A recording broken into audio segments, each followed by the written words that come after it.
Freedom has a price, and he paid it in gold. In a frozen mountain cabin, a dying woman appears at the door of a man who's spent years hiding from the world. She's running from a contract that calls her property. He's running from a past that broke him. But when winter traps them together, silence becomes trust, and trust becomes something deeper. Then her hunter comes calling, and the reclusive mountain man must choose, let her go, or pay every cent he owns to set her free. This is their story. If you're watching from anywhere in the world, drop your city in the comments below. I want to see how far this story travels. Now, let's begin. The storm came down like judgment. Rowan Vance stood at the window of his cabin, watching the world disappear beneath walls of white. Wind screamed through the pines, bending them double, snapping smaller branches like kindling. Snow fell so thick he couldn't see past the edge of his porch. The mountains had swallowed everything: sky, forest, distance. There was only wind and cold and the small circle of warmth inside these log walls. He'd lived through worse. 16 winters alone on this mountain had taught him that storms passed, that silence returned, that a man could endure almost anything if he kept his head down and his fire burning. He turned from the window, added another log to the stove, and poured himself coffee so strong it could strip paint. The knock came just as he lifted the cup to his lips. 3 soft strikes against wood, barely audible over the wind. Rowan froze. He stood there in the center of his cabin, coffee steaming in his hand, listening. The wind howled. The stove crackled. He waited. The knock came again. Weaker this time. He set down the cup and crossed to the door in 4 long strides. His hand hesitated on the latch. Nobody came up here. Not in summer, and sure as hell not in a blizzard that could kill a man in minutes. He'd built this cabin specifically because it was unreachable, unvisitable, a place where the world couldn't find him. He opened the door. A woman stood on his porch, swaying. She was small, slight, dressed in clothes too thin for the weather. A blue cotton dress soaked through with snow, a shawl that might as well have been paper. Her black hair hung in frozen strands around her face. Her lips were blue. Her eyes, dark and enormous in her pale face, met his with something that looked like the last flicker of hope before it died. "Please," she whispered. Then she collapsed forward. Rowan caught her before she hit the boards. She weighed nothing, all bone and cold skin and wet fabric. He kicked the door shut behind him and carried her to the chair nearest the stove. Her skin was ice. Her breathing came in shallow, rattling gasps. Hypothermia, advanced. He didn't think. 16 years of solitude fell away and something older took over. The part of him that had once been a different man, in a different life. He stripped off her wet shawl and dress with quick, efficient movements, wrapped her in the blankets from his bed, and positioned her as close to the stove as he dared. Then he put water on to boil and dug through his supplies for anything that might help. She didn't wake while he worked. Her eyes stayed closed, her face slack. Only the slight rise and fall of her chest told him she was still alive. Rowan made tea, strong, sweet, medicinal. And when it was ready, he lifted her head and got some down her throat. She swallowed reflexively, coughed, swallowed again. Color began to creep back into her face, slow as sunrise. Her breathing steadied. He sat back on his heels and studied her. Chinese, he thought, or somewhere near there. Her features were delicate, fine-boned, her skin a shade lighter than honey once the deathly pallor faded. She couldn't have been more than 25. What the hell was she doing on his mountain in the middle of a blizzard? The storm raged outside. Inside, the silence was broken only by the pop and hiss of burning wood. Rowan stood and moved to the window again. The snow showed no signs of stopping. If anything, it was getting worse. The drifts were already 3 feet high and climbing. Nobody would be going anywhere for days. He glanced back at the woman in his chair. She'd shifted slightly, her head lolling to one side, dark hair falling across her face. In sleep, she looked even younger, fragile, breakable. He turned away and poured himself a fresh cup of coffee. Then he sat down at his table, rifle within reach, and waited. She woke near midnight. Rowan was still at the table, whittling a piece of cedar into nothing in particular. He saw her eyes flutter open, saw her take in her surroundings with the slow, confused movements of someone surfacing from deep water. The blankets, the stove, The unfamiliar walls. Him. She went still when she saw him. Not scared. He'd seen enough fear to recognize it, but wary, watchful, like a wild thing calculating its chances. "You're safe," Rowan said. His voice came out rougher than he'd intended, unused to speech. "Storm brought you to my door. You were half frozen." She didn't answer. Her eyes tracked around the cabin. One room, sparse, functional. A bed in the corner, shelves lined with supplies, hooks holding furs and tools. No decoration, no softness. The home of a man who'd forgotten what comfort meant. "What's your name?" he asked. Still nothing. Just those dark eyes, watching. Rowan set down his knife. "I'm not going to hurt you, but I need to know. Is someone out there looking for you? Someone who might come here?" That got a reaction. Her face went pale again, and her hands tightened on the blankets. When she finally spoke, her voice was barely above a whisper, accented but clear. "No one knows where I am." "Good." He stood, crossed to the stove, and ladled stew into a bowl. He'd made it earlier, more out of habit than hunger. He set it on the table within her reach, along with a spoon. "Eat. You need it." She stared at the bowl like it might bite her. "It's just rabbit stew," Rowan said. "But nothing fancy, but it's hot and it'll keep you alive." Slowly, she reached for the bowl. Her hands shook as she lifted the spoon. The first bite seemed to unlock something. Hunger, maybe, or the realization that she wasn't going to die tonight. She ate quickly after that, hunched over the bowl, eyes still wary. Rowan went back to his whittling and gave her space. When the bowl was empty, she set it down and pulled the blankets tighter. "Thank you." He nodded. "I'm Mei Lin," she said. "Rowan." Another silence. The wind rattled the shutters. Snow piled against the door. "The storm will last a few days," Rowan said, not looking up from his work. "Maybe longer. You're stuck here till it clears." "I have nowhere else to go," Mei Lin said quietly. Something in her voice made him look up. There was resignation in her face, and beneath that, something harder. Determination. Survival. "Then you'll stay," Rowan said. "I've got supplies enough for 2. We'll manage." She nodded, and for the first time, something that might have been relief flickered across her features. Rowan stood and gestured to the bed in the corner. "You take that. I'll sleep here." He indicated the pile of furs near the stove. "I can't." "Yes, you can." His tone left no room for argument. "You're still recovering. You need the rest." Mei Lin hesitated, then rose on unsteady legs. She crossed to the bed, blankets wrapped around her like armor, and sank onto the mattress. Within minutes, her breathing had evened out into sleep. Rowan banked the stove, laid out his furs, and settled in for the night. But sleep didn't come easy. He kept seeing her face when she'd whispered those words. "I have nowhere else to go." He knew that feeling, knew it bone deep. Outside, the storm howled on. Morning came gray and muffled. Rowan woke to the smell of coffee and something else, something he hadn't smelled in 16 years. Cooking. Real cooking, not just throwing meat in a pot and calling it done. He sat up and saw Mei Lin at the stove, moving with quiet efficiency. She'd found his supplies, flour, the last of his eggs, a bit of dried meat, and was making something that looked almost like a proper breakfast. She'd braided her hair back and was wearing one of his shirts over her dress, sleeves rolled up, hem hanging to her knees. She glanced over when she heard him move. "I hope this is all right. I wanted to help." "You didn't have to do that." "You saved my life. It's the least I can do."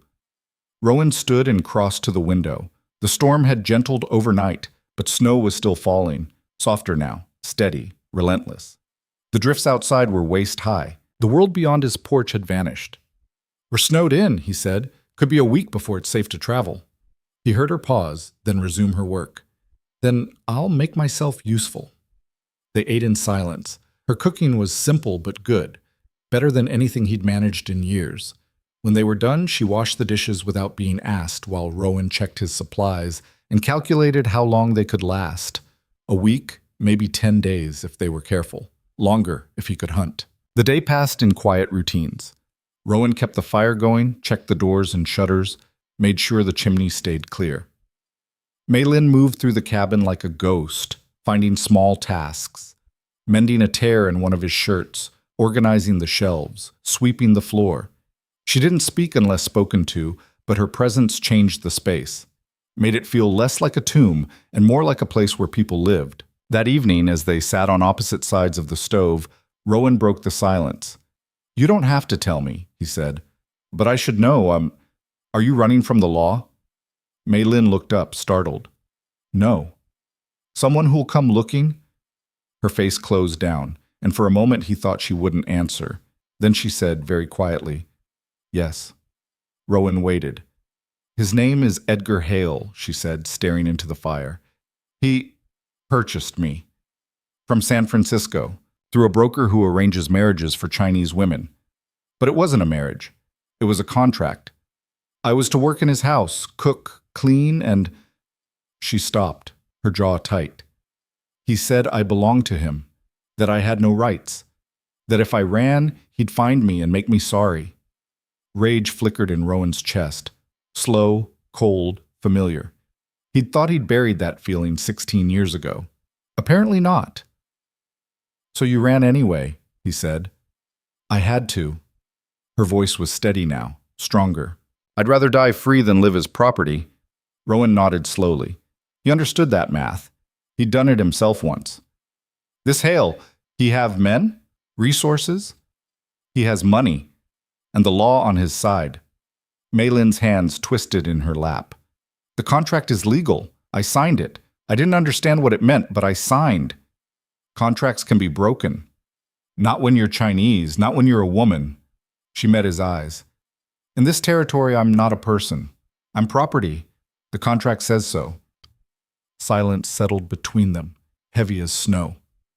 "He won't find you here," Rowan said finally, "and even if he does, he'll have to go through me first." Mei Lin's eyes widened slightly. "You don't have to—" "I know what I have to do." Rowan's voice was flat, final. "You're under my roof now. That means you're under my protection."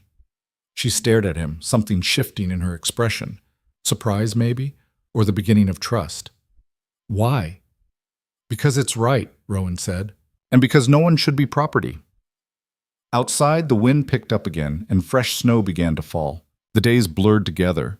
Storm followed storm, each one burying the mountain deeper. Rowan and Mei Lin fell into an unspoken rhythm. He handled the heavy work, chopping wood, clearing snow from the door, checking his traps. She managed the cabin, cooking, mending, keeping the small space livable. They spoke little, but the silence between them wasn't uncomfortable. It was the silence of two people who understood that words weren't always necessary. On the fourth day, Rowan shot a deer. He brought it back to the cabin and began the process of butchering, and Mei Lin appeared at his side without a word. She worked alongside him, quick and efficient, her small hands steady as she separated meat from bone. They hung the venison to smoke, packed the hide away for tanning, and rendered the fat for tallow. "You've done this before," Rowan observed. "My father was a butcher," Mei Lin said. "Before he died. He taught me." It was the first personal thing she'd shared. Rowan filed it away and didn't push for more.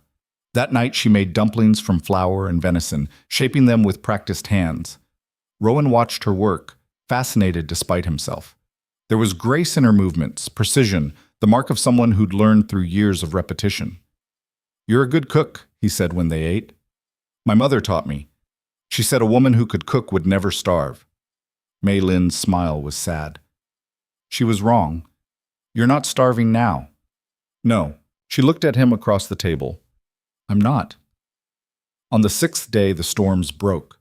The sky cleared to a pale, brittle blue, and sunlight blazed off the snow so bright it hurt to look at. Rowan stepped outside and surveyed the damage. Drifts 10 feet high in places, trees bent and broken under the weight of ice. The trail down the mountain was completely buried. They wouldn't be going anywhere for a while yet. Inside, Mei Lin was heating water for washing. She'd found his spare clothes and was sorting through them, separating what could be mended from what was past saving. When Rowan came back in, stamping snow from his boots, she looked up. "How bad is it?" "Bad enough. We're stuck another week at least, maybe 2. She nodded and went back to her work. If she was worried, she didn't show it. That evening, they sat by the fire, and Rowan found himself talking. Not about anything important, just small things. The mountain, the animals, the way the seasons changed up here. Mei Lin listened without interrupting, her dark eyes reflecting firelight, and when he finally trailed off, She spoke. You've been alone a long time. It wasn't a question. 16 years, Rowan said. Why? He should have deflected, should have changed the subject. But something about the way she asked, direct, no judgment, made him answer honestly. I had a wife once, Emma. We had a homestead down in the valley, near a settlement. Good land, good life. He paused, the old pain stirring. Then fever came through, killed half the town. Emma was one of them. I buried her under the oak tree we planted our first spring. Mei Lin was quiet for a long moment. I'm sorry. It was a long time ago. Loss doesn't care about time. Rowan glanced at her sharply, and she met his gaze without flinching. I lost my mother when I was 12, she said, then my father 2 years later. Then my brother to the sea when he tried to find work in America. I came here with nothing but a contract I couldn't read and promises that turned to lies. Her voice didn't waver. So yes, I understand. They sat in silence after that, but it felt different now, shared. Outside, the stars came out, hard and bright and cold. By the 10th day, the snow had compacted enough that Rowan could move around outside. He checked his traps, finding 2 rabbits and a marten. He split more wood, cleared the roof, made sure the chimney was sound. Physical work kept his mind quiet. Inside, Mei Lin had transformed the cabin. It was still sparse, still functional, but there were small touches now. Wildflowers she'd somehow found beneath the snow, arranged in a tin cup. The blankets folded just so. His clothes mended and stacked neatly. The smell of bread baking. It unnerved him, made the place feel too much like a home. He came in one afternoon to find her at the table, writing. She looked up when he entered, and he saw she'd been using the back of an old supply list and a stub of pencil he'd forgotten he owned. What are you doing? He asked. Practicing my letters. I want to read better, write better. She set down the pencil. If I'm going to be free, I need to be able to understand the words people use against me. Smart, Rowan thought, and braver than most. I can help with that, he heard himself say. I've got a few books. Her face lit up, the first real smile he'd seen from her. You have books? He pulled down the small stack from the shelf above his bed. Not much. A Bible he never opened, a volume of Emerson's essays, a worn copy of Robinson Crusoe. He handed her the Emerson. Start with this. The words are tough, but worth it. Mei Lin took the book like it was made of gold. She opened it carefully, running her fingers over the pages, and began to read aloud slowly, stumbling over the longer words. Rowan corrected her gently, and she tried again, determined. They spent the rest of the afternoon like that, her reading, him listening and helping when she got stuck. When the light began to fail, she closed the book and looked at him. Thank you, she said, for everything. Rowan shrugged, uncomfortable with gratitude. You've earned your keep, more than. It's not about keeping, it's about kindness. Her voice was soft but firm. You didn't have to take me in. You didn't have to protect me. You didn't have to treat me like a person. But you did. He didn't know what to say to that, so he said nothing. That night, as Mei Lin slept in the bed and Rowan lay by the fire, he realized something had shifted. The cabin didn't feel like a tomb anymore. It felt like a place where 2 broken people were learning, slowly, to breathe again. And that terrified him more than any storm. On the 14th day, they woke to silence. No wind, no snow, just stillness so complete it felt like the world was holding its breath. Rowan stepped outside and surveyed the mountain. The trail was still buried, but passable now if you knew the way. The sky was clear, hard blue, promising a few days of decent weather before the next storm rolled in. They could leave. Should leave, probably. Get her down to a settlement, somewhere with more people, more protection. Somewhere she wouldn't be trapped on a mountain with a stranger. But when he came back inside and told her the trail was clearing, Mei Lin didn't look relieved. How long until we can travel? She asked. Day or 2. I'll need to break trail, but it's doable. She nodded and turned back to the stove where she was making coffee. Her movements were careful, controlled, but Rowan saw the tension in her shoulders. You don't want to go, he said. I don't want to face what's waiting. Mei Lin poured 2 cups and handed him one. Up here, I'm safe. Down there. She didn't finish, but she didn't have to. Rowan sipped his coffee, thinking. The smart thing would be to take her to the nearest town, point her toward the territory line, and let her go. His debt would be paid, his solitude restored. But the thought of sending her out there alone, hunted, with nothing but hope, and a contract that named her property, it sat wrong in his gut. "What if we went together?" he heard himself say. Mei Lin looked up sharply. "What?" "To town. To face Hale." Rowan set down his cup. "You said the contract is legal, but maybe there's a way to break it. A price. Something." "He won't let me go. Not willingly." "Then we make him unwilling." Rowan's voice was flat, final. "One way or another." Mei Lin stared at him, and he saw something shift in her expression. Hope, fragile and fierce. "You do that? Risk yourself for a stranger?" "You're not a stranger anymore," Rowan said. "And I don't leave people to wolves." She was quiet for a long moment, then nodded. "All right, we go together." They spent the next 2 days preparing. Rowan packed supplies, checked his rifle, made sure they had everything they'd need for the journey down. Mei Lin mended their clothes, prepared food that would travel, and practiced her letters every evening by firelight. On the last night before they left, Rowan found her sitting at the table, staring at the Emerson book, but not reading. "Having second thoughts?" he asked. "1,000 of them." She looked up, and her eyes were dark with worry. "What if it doesn't work? What if he takes me back?" "He won't. You can't know that." "No," Rowan admitted, "but I can promise you this. I won't let you go without a fight." Mei Lin's hands tightened on the book. "Why are you doing this? Really?" Rowan sat down across from her. For a long moment, he didn't speak. Then he said quietly, "Because when Emma died, I gave up. I came up here and built walls so high nothing could reach me. I told myself it was about survival, but it was just cowardice. I was too afraid to live, so I stopped trying." He met her eyes. "You're not afraid?" he said. "You ran when you should have been terrified. You survived when you should have died. You kept going when anyone else would have quit. And that—" He paused, searching for the words. "That reminded me what courage looks like. So maybe I'm doing this for you. Or maybe I'm doing it because you reminded me I used to be brave too." Mei Lin's eyes were bright with unshed tears. "Thank you," she whispered. "Thank me when it's over." That night, Rowan lay by the fire and listened to Mei Lin's breathing from the bed. Tomorrow, they'd leave this mountain and walk straight into danger. He should have been nervous, should have been planning, calculating, strategizing. Instead, all he felt was a strange, quiet certainty. Whatever came next, they'd face it together, and that was enough. Dawn came cold and clear. They ate a quick breakfast, packed the last of their supplies, and stood at the door looking out at the trail that would take them down the mountain and into the world below. Mei Lin pulled her shawl tight. "I'm ready." Rowan picked up his rifle and his pack. "Then let's go." They stepped out into the snow together, two figures moving through the white silence, heading toward a reckoning neither of them could predict. Behind them, the cabin stood empty and waiting.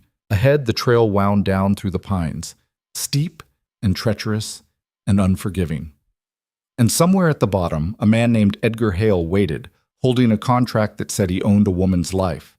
But Rowan Vance had 16 years of gold saved from trapping and trading, and a promise he intended to keep, whatever the cost.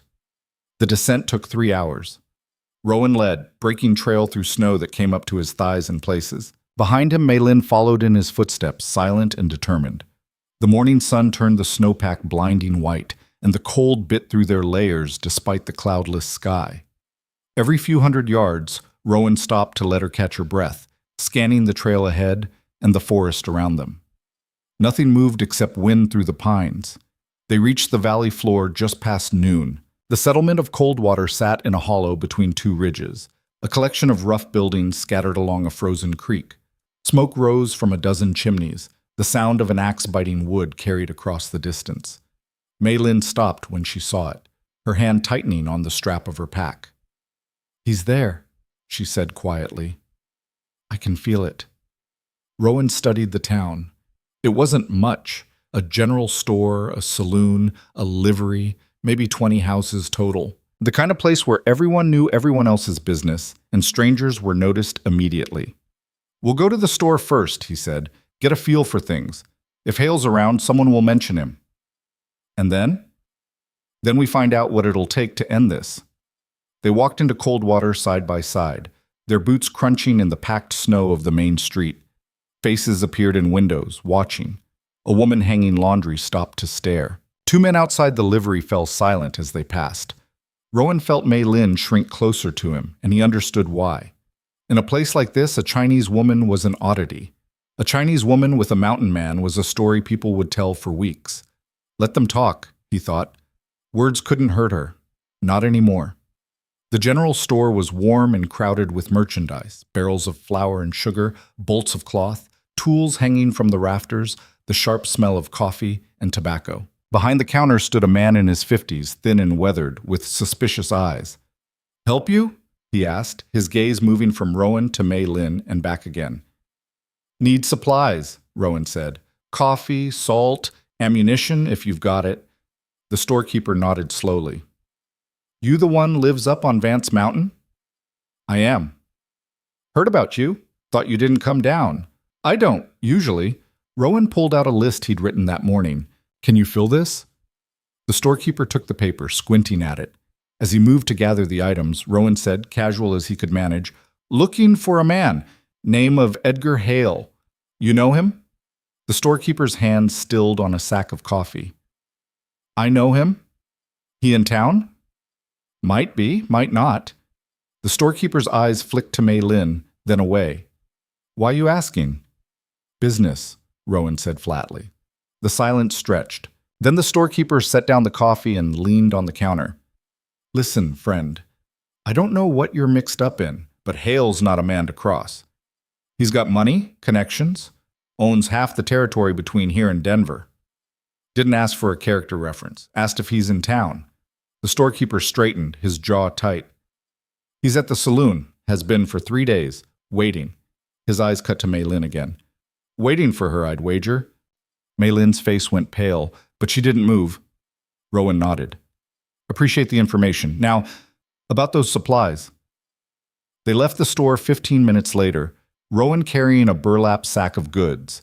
He could feel eyes on them from every direction. The storekeeper, the people in the street, faces in windows. The whole town was watching, waiting to see what would happen next. "He knows I'm here," Mei Lin said, her voice barely audible. "Good. Saves us the trouble of finding him." They walked towards the saloon, a low building with peeling paint and a crooked sign. Rowan stopped just outside the door and turned to her. "You don't have to come in," he said. "I can handle this." "No." Mei Lin's voice was steady despite the fear in her eyes. "This is my fight. I won't hide from it." Rowan studied her face, the determination there, the courage it took to walk toward the thing she'd spent weeks running from. He nodded once. "Stay close to me. Don't speak unless I tell you to. Understand?" "I understand." He pushed open the door. The saloon was dim and smoky, lit by oil lamps and a fire in the corner. A handful of men sat at tables nursing drinks. The bartender, a heavy man with a scarred face, looked up when they entered. And at a table near the back, a man sat alone, watching the door like he'd been expecting them. Edgar Hale. He was younger than Rowan had imagined, maybe 35, well-dressed in a suit that looked out of place in a frontier saloon. His hair was dark and slicked back, his face smooth and unremarkable except for his eyes. Cold eyes. Calculating. Hale smiled when he saw Mei Lin. "There you are," he said, his voice smooth as oil. "I've been wondering when you'd turn up." Rowan felt Mei Lin freeze beside him. He put a hand on her arm, steadying her, and stepped forward. "You Hale?" he asked. "I am, and you must be the man who's been sheltering my property." Hale's smile didn't waver. "Neighborly of you, but I'll take her back now." "She's not property. The contract says otherwise." Hale pulled a folded paper from his coat and laid it on the table. "Signed and witnessed, legal in every territory from here to California, Mei Lin belongs to me until her debt is paid in full." Rowan's jaw tightened. "What's the debt?" "Passage from San Francisco, room and board, expenses incurred." Hale ticked them off on his fingers. "Comes to $800, plus interest." "That's a lie," Mei Lin said, her voice shaking with anger. "You said $300 when I signed." "Did I? Well, costs add up." Hale's smile turned cruel. You should have read the fine print, girl. But then, you can't read, can you? Rowan felt rage building in his chest. Cold, controlled, dangerous. He forced it down and kept his voice level. I'll pay the debt. All of it. Then she's free. Hale laughed. And why would I agree to that? She cooks, cleans, warms my bed when I want. Why would I give that up for money I don't need? The saloon had gone dead silent. Every man in the room was watching now. Because you don't have a choice, Rowan said quietly. Name your price. Whatever it is, I'll pay it. And she walks out of here free. Hale leaned back in his chair, studying Rowan with those cold eyes. You're serious. As death. Interesting. Hale drummed his fingers on the table. All right, let's say I'm willing to sell. The debt is $800, but her value to me is considerably higher. Let's call it $2,000 gold. Right here, right now. Gasps rippled through the room. $2,000 was a fortune, more than most men saw in a lifetime. Rowan didn't blink. Done.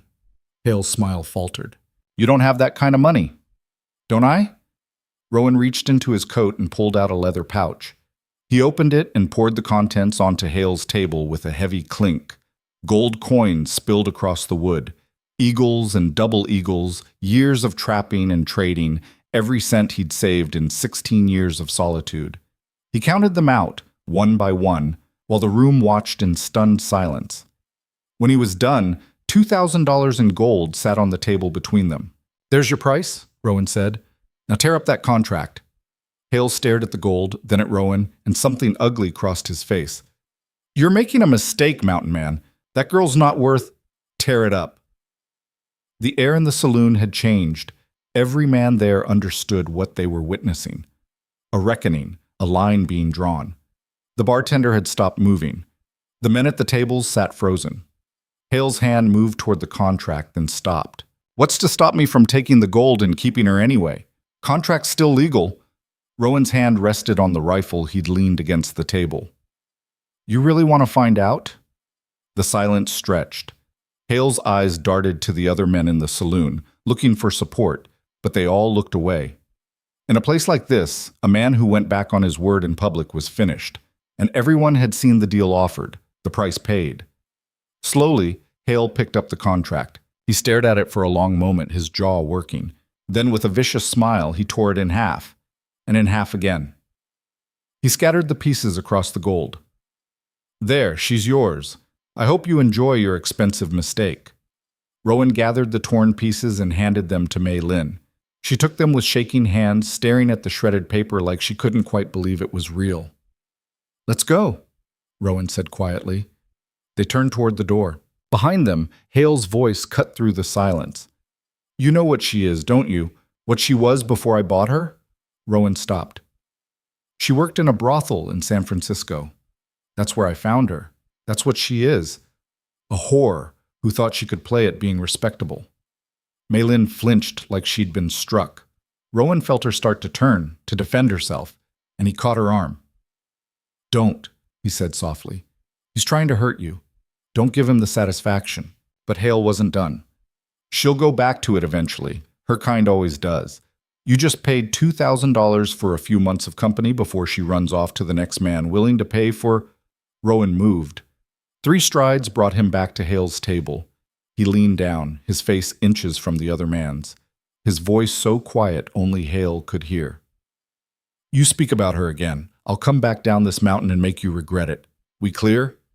Hale's face had gone white. He nodded once, quick and jerky. Rowan straightened and walked back to Mei Lin. This time, no one spoke as they left. Outside, the afternoon sun was blinding after the dimness of the saloon. Mei Lin walked stiffly beside him, her face blank, the torn contract clutched in her hands. They made it to the edge of town before she stopped and bent double, gasping for breath. I'm sorry, she choked out. I'm so sorry. You spent everything, for me, and he... He lied, Rowan said flatly. Men like him always do. But what if he didn't? What if... Rowan turned her to face him, his hands on her shoulders. Listen to me. I don't care what you were. I don't care what you did to survive. The only thing that matters is what you are now. Free.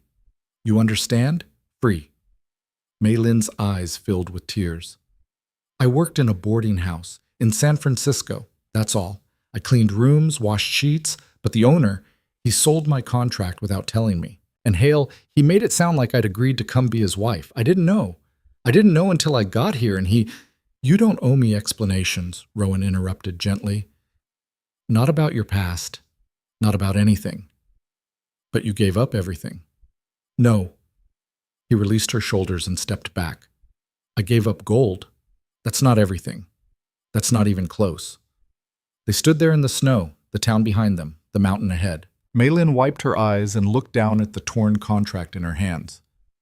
What do I do with this? She asked. Whatever you want, burn it, bury it, keep it as a reminder. Rowan picked up the supply sack he'd dropped. Doesn't matter, it's just paper now. It doesn't own you anymore. Mei Lin stared at the pieces for a long moment. Then, very deliberately, she let them fall from her hands. The wind caught them and scattered them across the snow, where they disappeared into the white. I'm free, she whispered. You're free, Rowan confirmed. They started back up the mountain as the sun slid toward the horizon, painting the snow gold and pink. The climb was harder than the descent, steeper, the snow deeper now that it had been disturbed. But Mei Lin climbed without complaint, and when she stumbled, Rowan was there to steady her. By the time they reached the cabin, full dark had fallen. Stars blazed overhead, cold and distant. Rowan got the fire going while Mei Lin sank into a chair, exhausted. He made coffee and pressed a cup into her hands. Thank you, she said for the 100th time. You need to stop thanking me. I'll never stop. She sipped the coffee, her eyes distant. You don't understand what you did today, what it meant. I understand enough. Silence settled between them. The fire crackled. Outside, the wind picked up, rattling the shutters. What happens now? Mei Lin asked finally. Rowan had been asking himself the same question. The smart thing would be to help her get to a bigger town, somewhere with opportunities, somewhere she could build a life. His cabin was no place for her long term, too isolated, too harsh. She deserved better than a lonely mountain and a broken man for company. But when he opened his mouth to say that, different words came out. You stay here, long as you want. Mei Lin looked up sharply. I can't ask you to. You're not asking. I'm offering. Rowan stared into his coffee. You need time to figure out what comes next. This is a good place to do that, safe, quiet, and… He hesitated. I wouldn't mind the company. It was the most honest thing he'd said in 16 years. Mei Lin was quiet for so long he thought she'd refuse. Then she nodded, just once. All right, I'll stay, for a while. Relief flooded through him, unexpected and overwhelming. He covered it by standing and moving to the stove. You hungry? Starving. They made dinner together in comfortable silence. Venison steaks, fried potatoes, the last of the bread Mei Lin had baked days ago. They ate by firelight, and afterward Mei Lin pulled out the Emerson book and read aloud while Rowan cleaned the dishes. Her pronunciation had improved, the words coming easier now. Later, as she settled into bed and he arranged his furs by the fire, she spoke into the darkness. Rowan? Yeah? Why did you really do it? Pay all that money? He was quiet for a long moment, staring up at the rafters. Because you reminded me what it feels like to give a damn about something, someone. And I'd forgotten that was even possible. I'm glad you remembered. Me too. Sleep came easier that night than it had in years. And when Rowan woke in the early hours to add wood to the fire, he saw Mei Lin sleeping peacefully, her face relaxed, the fear finally gone from her features. For the first time since Emma died, the cabin felt like home. The next days passed in a rhythm that felt almost normal. Rowan hunted and chopped wood and maintained the cabin. Mei Lin cooked and cleaned and read, her confidence growing with each page of Emerson she conquered. They talked more now, not about anything heavy, just the small details of daily life. She told him about San Francisco, the boarding house where she'd worked, the women she'd shared a room with. He told her about trapping, the patterns of animal behavior, the way the mountain changed with the seasons. One afternoon, a week after their return from Coldwater, Rowan was outside splitting wood when he heard Mei Lin call his name. He turned to find her standing in the doorway, holding something. "What is it?" he asked. She came down the steps, moving carefully through the snow. In her hands was a shirt. His shirt, the one he'd been wearing when he'd carried her inside that first night.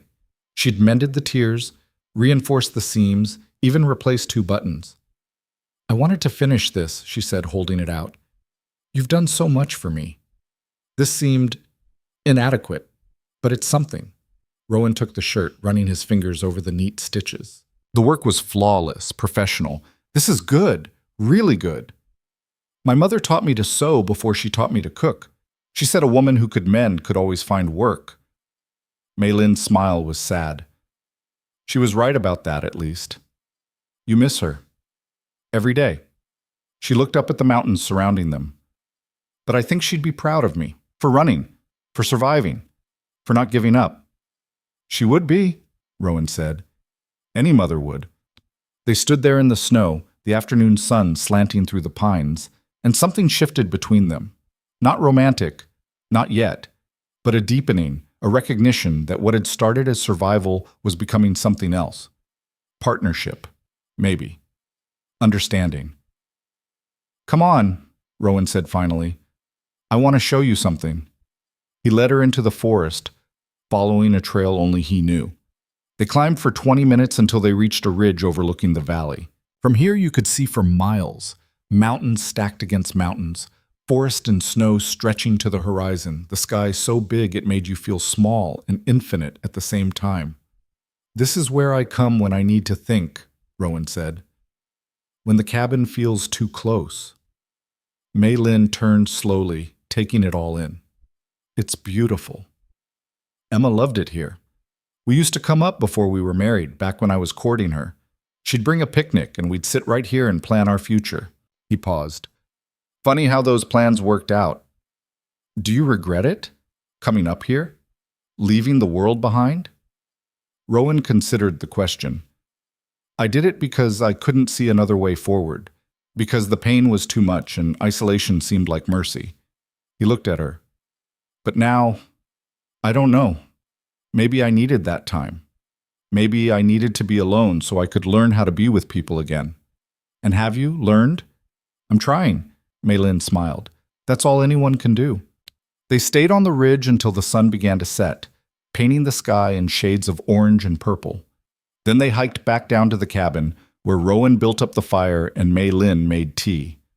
They sat on opposite sides of the stove, comfortable in the silence, and Rowan realized he was content. Not happy. Not yet. But content. At peace. It was more than he'd felt in 16 years. That night, after Mei Lin had gone to bed, Rowan sat by the fire and thought about the future, about what it might look like to have someone else in his life again, about whether he was ready for that or if he ever would be. He didn't have answers, but for the first time, he was willing to ask the questions. Outside, snow began to fall again, soft, steady, covering the world in white.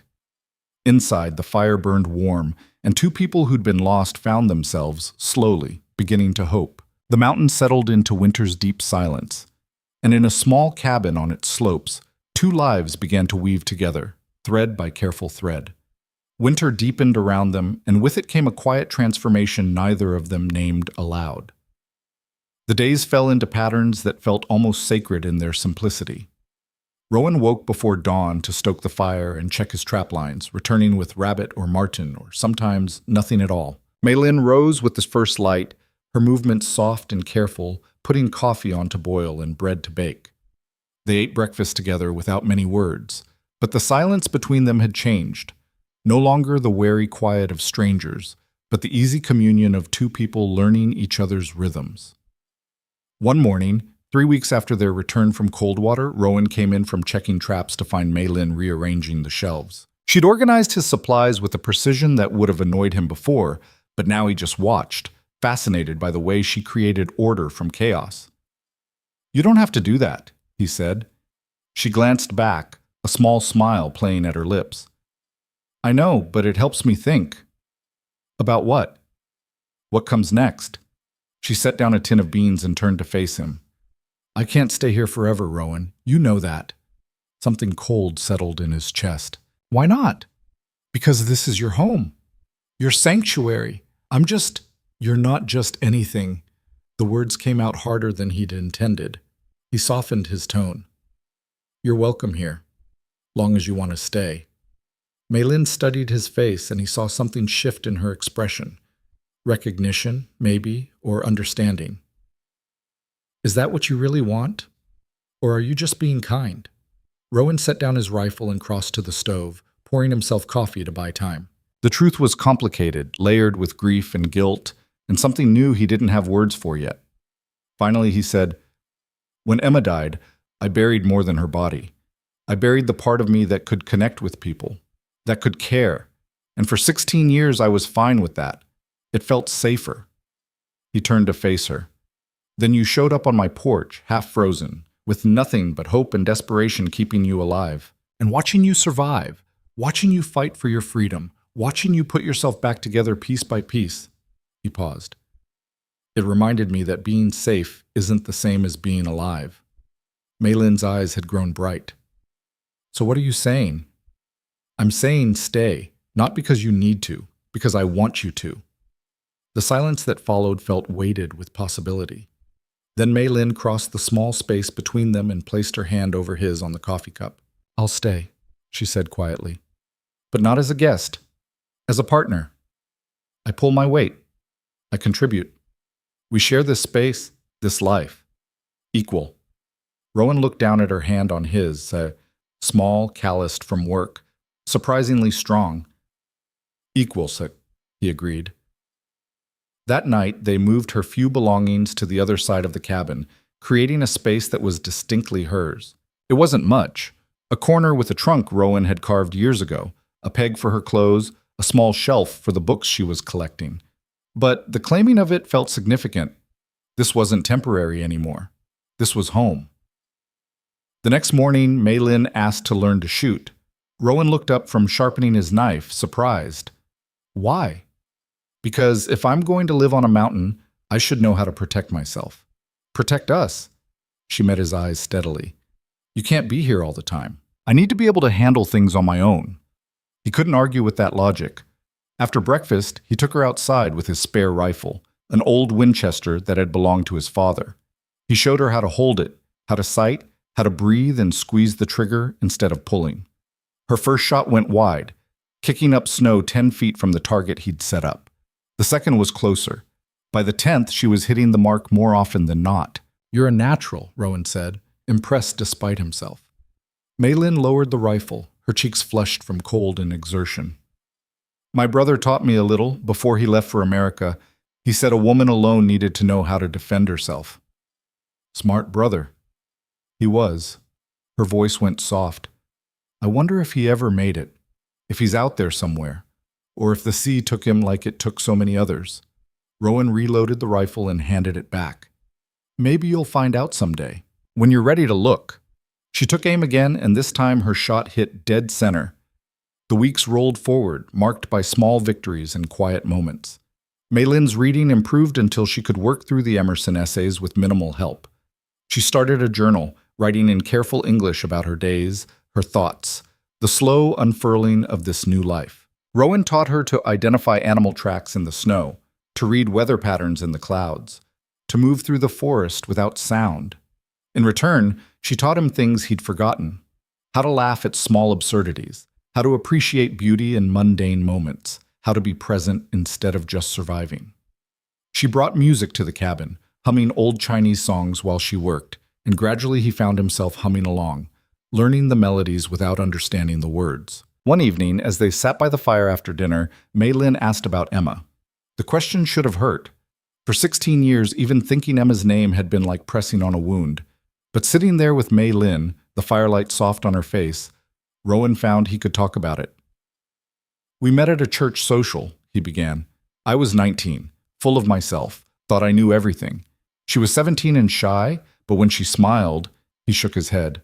I was done for. Spent 6 months courting her, another 6 building our homestead. We got married in spring and I thought we had forever. How long did you have? Maylin asked gently. 3 years. 3 good years. Rowan stared into the fire. Then the fever came through. It took her in 4 days, 4 days from healthy to gone. I sat with her the whole time, and there wasn't a damn thing I could do. Mei Lin was quiet for a moment. Then she said, "Do you think she'd want this? You living alone on a mountain, shutting yourself away from the world?" "No," Rowan admitted. "She'd be furious. Emma believed in life, in community, in moving forward. She'd say I was wasting the time I have left." "Then maybe it's time to stop wasting it." He looked at her, and something passed between them. An acknowledgement of what was growing here, fragile but real. Not a replacement for what he'd lost. Something different, something new. "Maybe," he said. That night, Rowan lay by the fire and listened to Mei Lin's breathing from across the cabin. The space between them felt charged with unspoken possibility, and for the first time since Emma's death, he let himself imagine a future that included another person. It terrified him. But it also felt like waking up after a long, cold sleep. The following week brought the worst storm yet. Snow fell for 5 straight days, burying the cabin to the windows. They were trapped inside, the world reduced to the small circle of firelight in each other's company. At first, the confinement felt oppressive. But as the days wore on, something shifted. They talked, really talked. Mei Lin told him about growing up in Guangdong province, about her father's butcher shop and her mother's garden, about the drought that had destroyed their livelihood and driven them to the coast looking for any way to survive. She spoke of the ship that brought her to America, packed so tight with other Chinese families that people slept standing up, of the weeks of sickness and fear and hope. Rowan shared stories of his own childhood, his father's wandering ways, the settlements they drifted through until his father finally settled in Colorado Territory and tried his hand at trapping. He talked about learning the mountains, the satisfaction of providing for yourself, the brutal honesty of a life lived close to nature. On the 3rd day of the storm, as they sat across from each other at the small table, Mei Lin asked, "Do you ever get lonely, all those years alone?" "Every day," Rowan said honestly, but lonely felt safer than the alternative. "And now?" He met her eyes. "Now I'm starting to think I was wrong." Mei Lin reached across the table and took his hand. The gesture was simple, but it felt monumental. Her fingers laced through his, warm and solid and real. "I was lonely too," she said, "even before Hale. Even in San Francisco, surrounded by people. I was lonely in a way that made me invisible, like I was already a ghost." "You're not invisible now." "No." She squeezed his hand. "I'm not."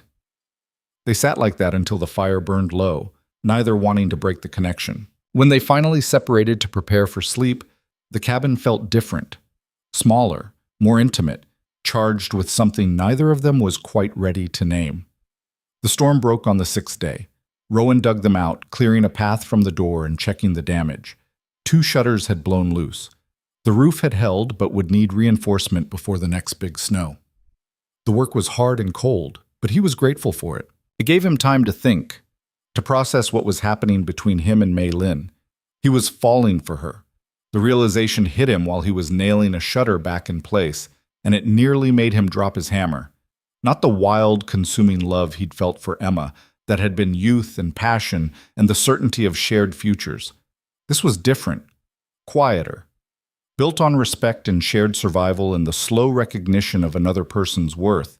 It scared the hell out of him. That evening, as they sat down to dinner, Mei Lin said, "I want to tell you something." Rowan set down his fork, his chest tight. "All right. When Hale called me a whore in the saloon, he was lying, but not completely." She took a breath. "The boarding house where I worked, the owner sometimes sent girls to entertain clients. Wealthy men who wanted company. I refused at first, but he said if I didn't cooperate, he'd sell my contract to someone worse. So I went. 3 times. To dinners with men who wanted to be seen with an exotic woman on their arm. Nothing more happened. But I hated it. Hated feeling like a decoration, like something to be displayed and discarded." She looked up at him, her eyes fierce. "That's when I started planning to run. When the owner sold my contract to Hale, I saw it as an opportunity. I thought maybe Hale would be better, would actually want a wife. But when I got here and realized what he really wanted," she shook her head, "I couldn't do it. I'd rather die free than live as someone's possession. Rowan absorbed this, weighing it. Why are you telling me this? Because I don't want secrets between us. Because if this, she gestured between them, if this becomes something more, I want you to know who I am, what I've done. You survived, Rowan said flatly. That's what you did. You made impossible choices in impossible situations, and you survived. There's no shame in that. Some people would disagree. I'm not some people. He stood and circled the table, kneeling beside her chair. Listen to me, Maylin. I don't care about your past. I care about the woman sitting in front of me.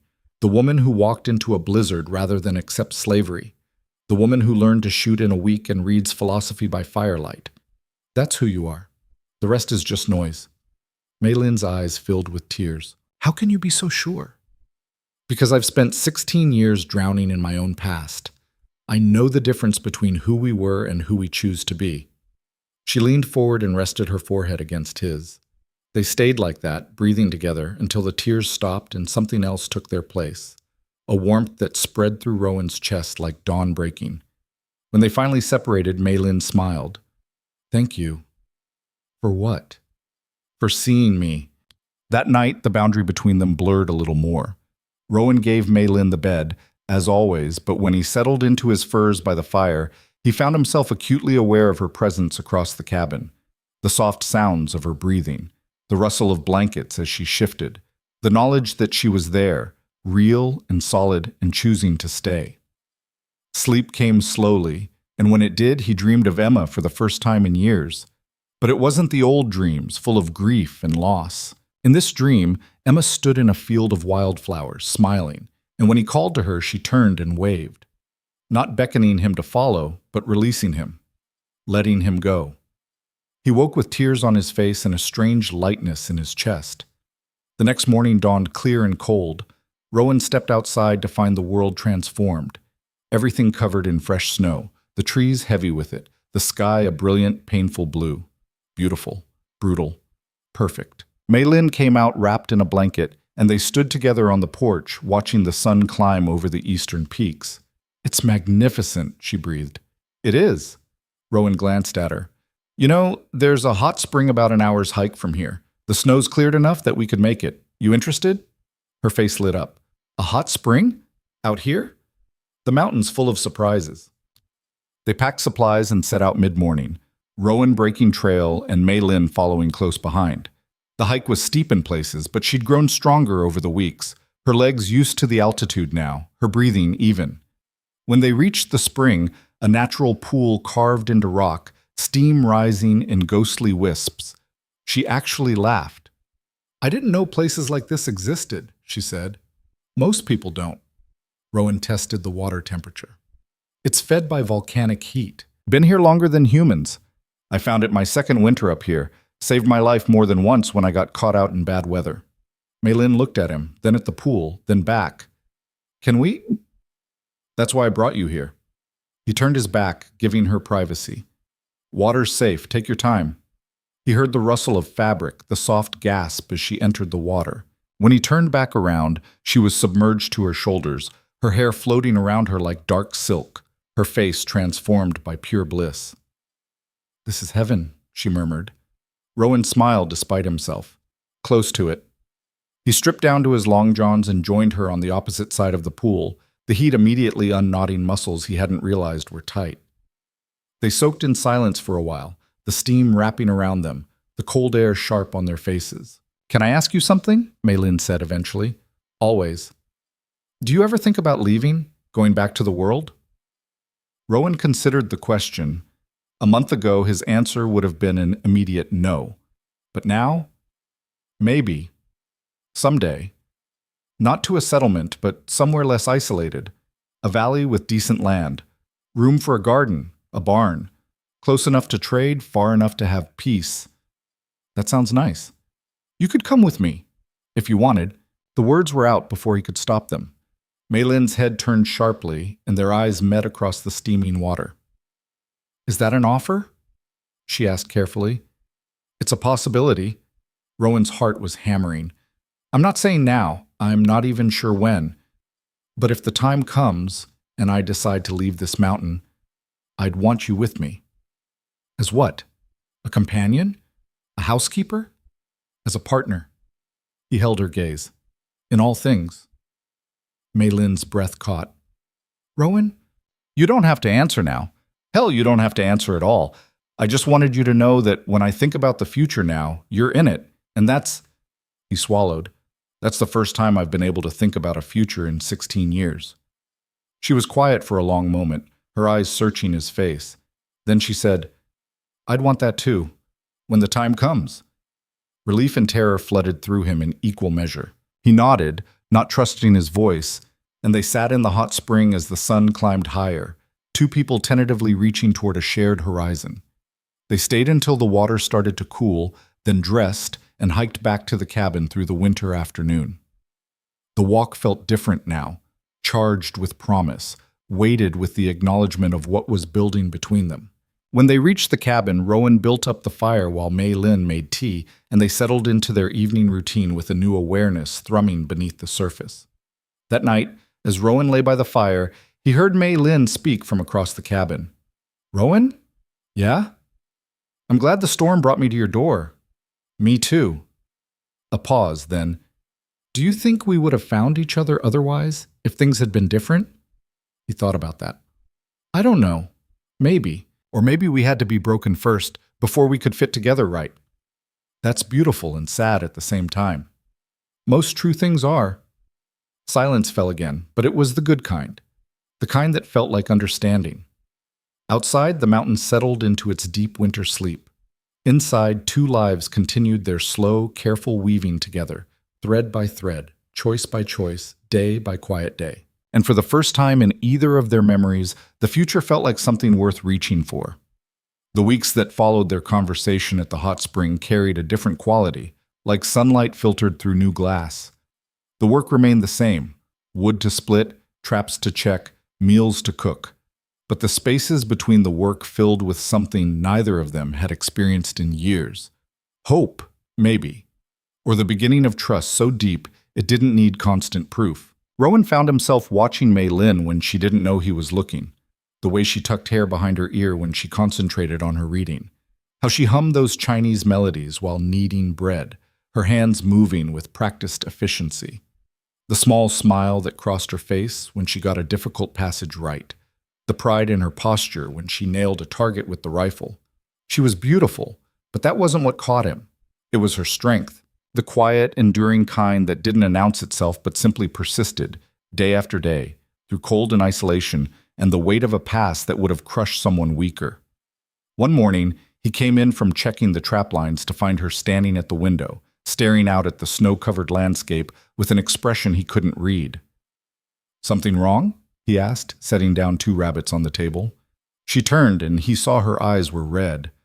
I was just thinking about my mother, wondering what she'd make of all this. Me, living on a mountain with a man I barely knew 2 months ago. Free, but so far from anything familiar. Rowan hung up his coat and crossed to stand beside her. What do you think she'd say? I don't know. Mei Lin's voice was soft. She was traditional. She believed in honoring family, following the old ways. When my father died, she wanted me to marry the butcher's son, a boy I'd grown up with. She thought that was safety. But you didn't. No, because he looked at me the way Hale did, like I was property he'd own someday. So I refused, and she was angry. We fought. And then she got sick, and before we could make peace, she stopped, her throat working. The last thing I said to her was that I'd rather die alone than live in a cage. You haven't died alone, Rowan said quietly. No. She turned to him, tears tracking down her cheeks. But I wonder if she'd understand, if she'd see this as freedom or just another kind of foolishness. Rowan considered his words carefully. My mother died when I was 12. Cholera. But before she went, she told me something I've never forgotten. She said, the world will try to tell you who you should be. Don't listen. Listen to the quiet voice inside that knows what's true. I think your mother would want that for you too. To listen to your own truth, even if it looks different from what she imagined. Mei Lin wiped her eyes. You think so? I do.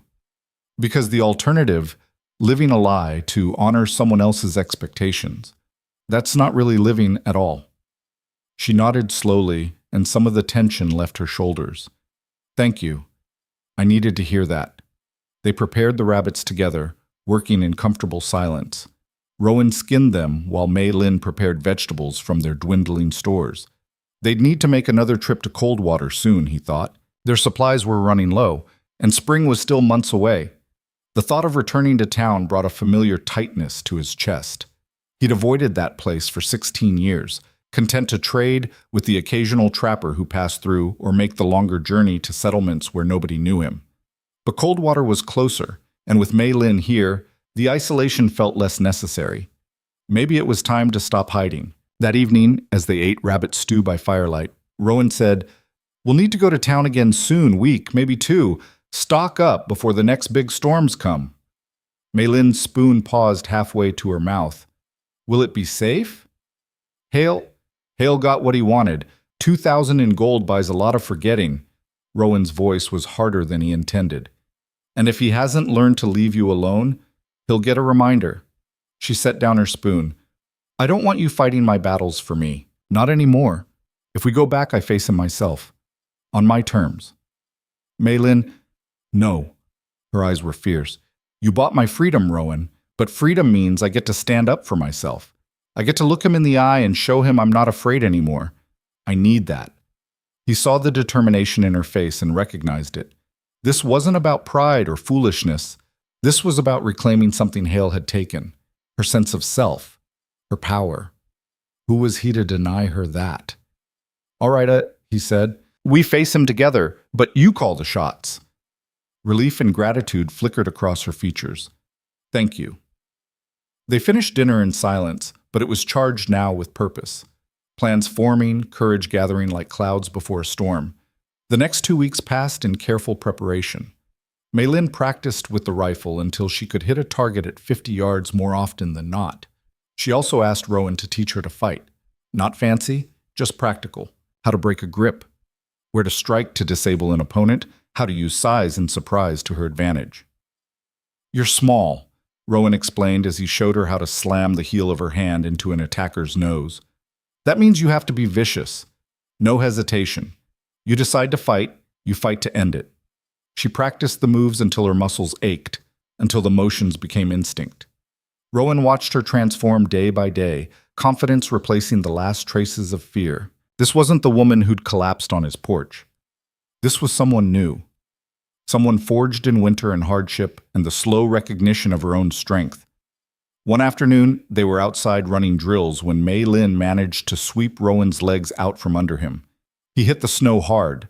The breath knocked from his lungs and looked up to find her standing over him, grinning. "I did it!" she exclaimed. Rowan laughed despite the ache in his ribs. "Yeah, you did. Help me up before I freeze to the ground." She extended her hand and pulled him to his feet. They stood there in the snow, breathing hard, her hand still clasped in his.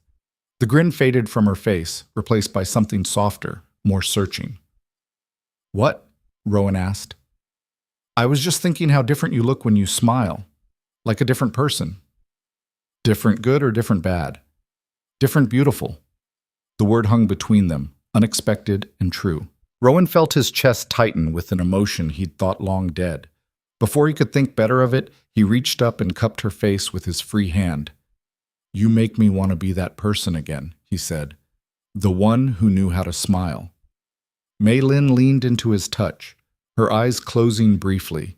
When she opened them, they were bright with unshed tears. "You make me want to believe in futures again, in possibilities."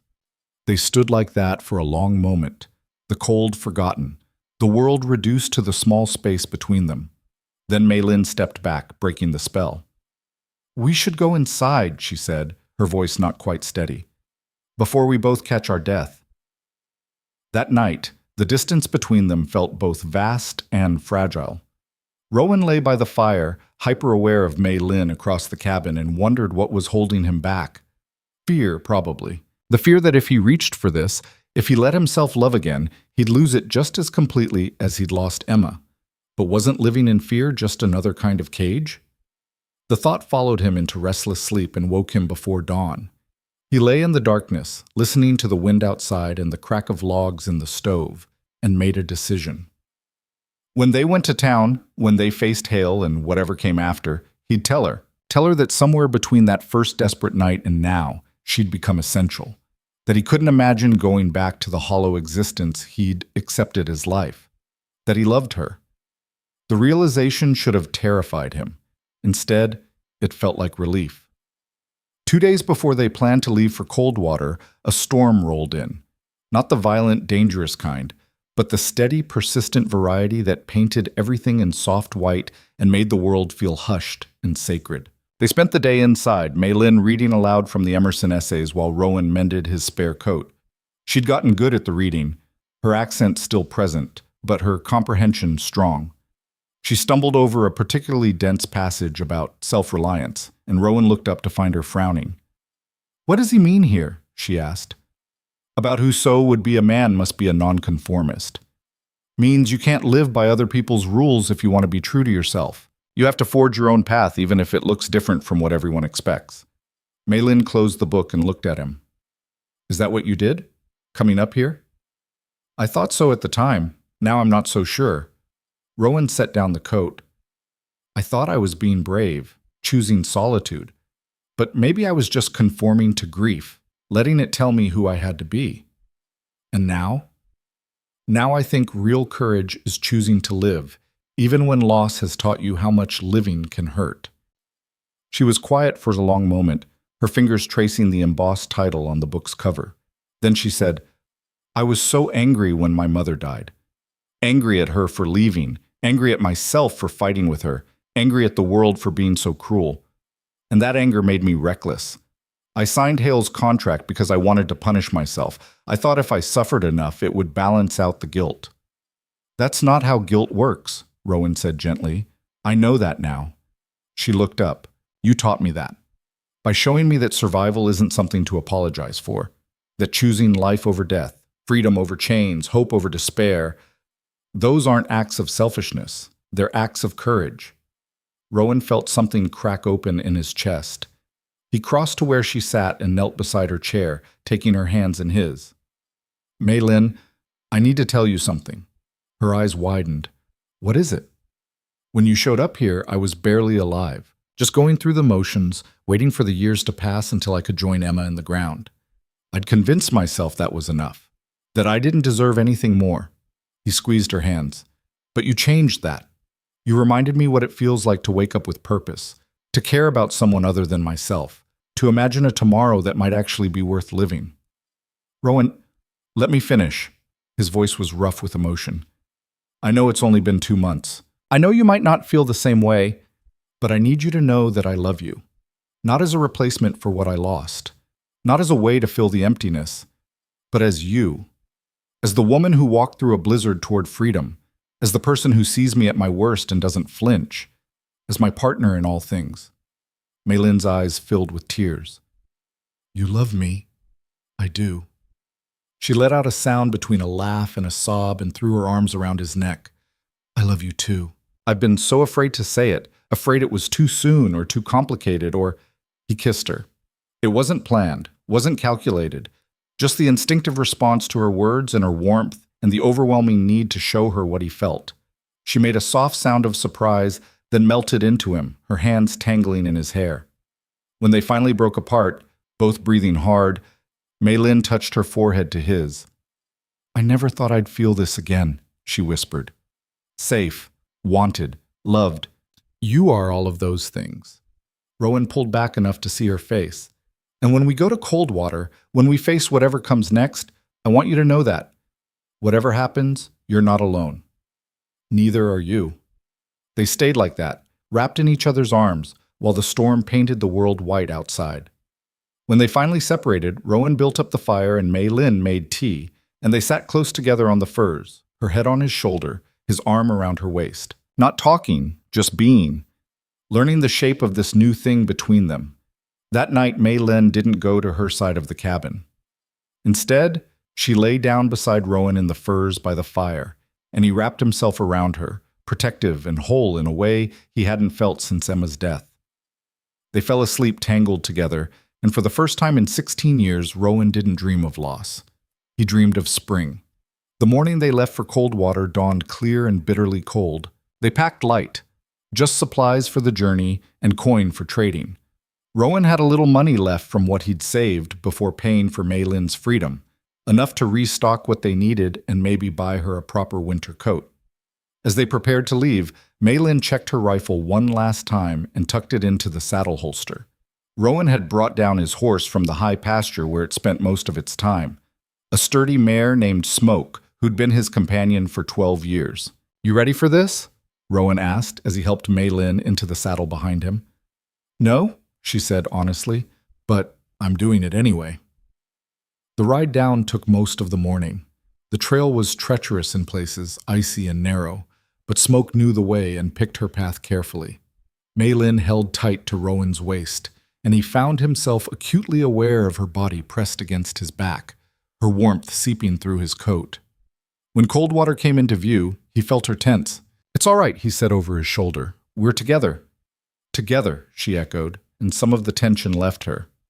They rode into town just after noon. As before, people stopped to stare, but this time Rowan met their eyes without flinching. Let them look, let them wonder. He had nothing to hide and nothing to prove. They tied Smoke outside the general store and went inside. The same shopkeeper was behind the counter, and his eyes widened when he saw them. "Didn't expect to see you back so soon," he said carefully. "Need supplies," Rowan said, pulling out his list. "And information." "What kind of information?" "Hale. Is he still around?" The shopkeeper's face closed down. "He left about a week after you bought the girl's freedom. Heard he went back east. Denver, maybe, or further. Didn't say when he'd be back." Relief flooded through Rowan so strong it nearly buckled his knees. Beside him, Maylin let out a breath she'd been holding for miles. "You're sure?" she asked. The shopkeeper nodded. "Whole town saw him leave, looked sour about it too. Don't think he appreciated the spectacle you made of him." "Good," Maylin said, and there was steel in her voice. "He deserved worse." The shopkeeper's expression shifted, something like respect flickering in his eyes. "Well, let's get you those supplies then." They spent an hour in the store, selecting flour and sugar and coffee, bullets and salt, and a few bolts of fabric Maylin admired. The shopkeeper threw in extra goods, jerked meat, dried fruit, a bar of lavender soap. And when Rowan tried to pay for it all, he waved him off. "Consider it an apology," the shopkeeper said, "for not speaking up when I should have. That contract business with Hale, it didn't sit right with a lot of folks. But nobody wanted to cross him." "It's in the past," Maylin said quietly, "but thank you." As they loaded their supplies onto Smoke, a woman approached. She was middle-aged, sturdy, with kind eyes and work-roughened hands. "Excuse me," she said, addressing Maylin directly. "I just wanted to say what you did took courage, standing up to Hale like that. A lot of women in this town are in bad situations, and seeing you get free," she swallowed, "it gives us hope." Maylin's eyes widened. "I didn't do much." Rowan paid. "You ran," the woman interrupted. "You chose freedom over security. That's everything." She pressed something into Maylin's hand, a small carved wooden bird. "My husband made these. This one's for you, so you remember you can fly." She walked away before Maylin could respond. Rowan watched his partner stare at the little bird, her eyes bright with tears. "She's right, you know," he said. "What you did matters, not just to you, to everyone who saw it." Maylin tucked the bird carefully into her pocket. "I didn't think about it that way. I was just trying to survive. That's how all the best rebellions start." They rode out of Coldwater as the afternoon sun slanted low across the snow. This time the stares felt different, less hostile, more curious. Rowan even got a few nods from men he'd never spoken to, acknowledgments of something he couldn't quite name. Respect, maybe. Or recognition. The ride back up the mountain was slower, smoke burdened with supplies and the trail slick from the day's warming. They stopped once to rest the horse and eat the bread and cheese they'd packed. Sitting on a fallen log, surrounded by silent pines, Maylin turned to Rowan. "Thank you for today," she said, "for letting me face it on my terms. You didn't need my permission." "No, but I needed your support. There's a difference." Rowan tucked a strand of hair behind her ear, marveling at how natural the gesture felt. "You've got that. Always." She kissed him then, soft and sweet, and when they pulled apart, she was smiling. "Let's go home." Home. The word settled into Rowan's chest like a warm coal, not just a place, a feeling, a person. They reached the cabin as twilight fell, the windows dark and welcoming. Rowan got smoke settled while Mei Lin lit the lamps and started a fire. By the time he came inside, stamping snow from his boots, the cabin was warm and golden with firelight. "I've been thinking," Mei Lin said as she put coffee on to boil, "about what that woman said, about giving people hope." "Yeah? Maybe we could do more of that. When spring comes, when the trails are passable, maybe we could help other women, ones in situations like I was, offer them a place to stay, help them get free." Rowan considered this. That's a big undertaking, and dangerous. Men like Hale don't give up their property easily. "I know, but we did it once. We could do it again." She turned to face him. "Unless you want to keep hiding up here, I'd understand if—" "I'm done hiding," Rowan interrupted. "If you want to do this, we do it together. We'll need to be smart about it, careful. But yeah, I'm in." Mei Lin's face lit up with a joy so pure it took his breath away. She crossed to him and wrapped her arms around his waist, pressing her face against his chest. "Thank you," she murmured, "for believing in me. In us." Rowan held her close, his chin resting on top of her head, and felt the last piece of his old life fall away. He'd spent 16 years in stasis, frozen in grief and isolation, but that man was gone now, replaced by someone who knew how to hope again, how to love, how to look at the future and see possibility instead of just more time to endure. "I love you," he said into her hair. "I love you too." Outside, night settled over the mountain, deep and cold and perfect. Inside, two people who'd found each other in the heart of winter began planning for spring. For a future that held not just survival, but purpose. Not just existence, but life. And in the morning, when Rowan woke to find Mei Lin beside him, her hand in his, he knew with absolute certainty that whatever came next, they'd face it together. The mountain had taught him solitude. She'd taught him connection. And together, they'd build something neither could have created alone. A home. A mission. A love worth fighting for. The days began to lengthen, imperceptibly at first, then with growing conviction. Winter still held the mountain in its grip, but there were signs. The way the light hit the snow at a different angle, the occasional drip of meltwater from the cabin's eaves at midday, the restlessness in the air that spoke of change coming. Rowan and Mei Lin settled into their new reality, with the quiet ease of two people who'd stopped fighting what they felt. She no longer slept across the cabin, but beside him in the furs, her body curled against his, her breathing a comfort in the darkness. They worked side by side during the day, and in the evenings, they talked about everything and nothing. Her childhood memories, his trapping techniques, the plans they were building for spring. One morning, nearly 3 months after that first desperate knock on his door, Rowan woke to find Mei Lin already up, standing at the window with a cup of tea in her hands. The early light caught her profile, and he saw something different in her expression. Peace, maybe. Or the kind of quiet strength that came from knowing exactly who you were and refusing to apologize for it. "You're staring," she said without turning around. "Can't help it. You're worth staring at." She smiled, still watching the sunrise paint the mountains gold and pink. "Come here. I want to show you something." Rowan crossed to stand behind her, wrapping his arms around her waist. She leaned back against him and pointed to a spot on the slope below the cabin. "See there? Where the snow's starting to thin?" He looked closer. In a small patch of exposed earth, something green was pushing through, the first brave shoots of spring growth.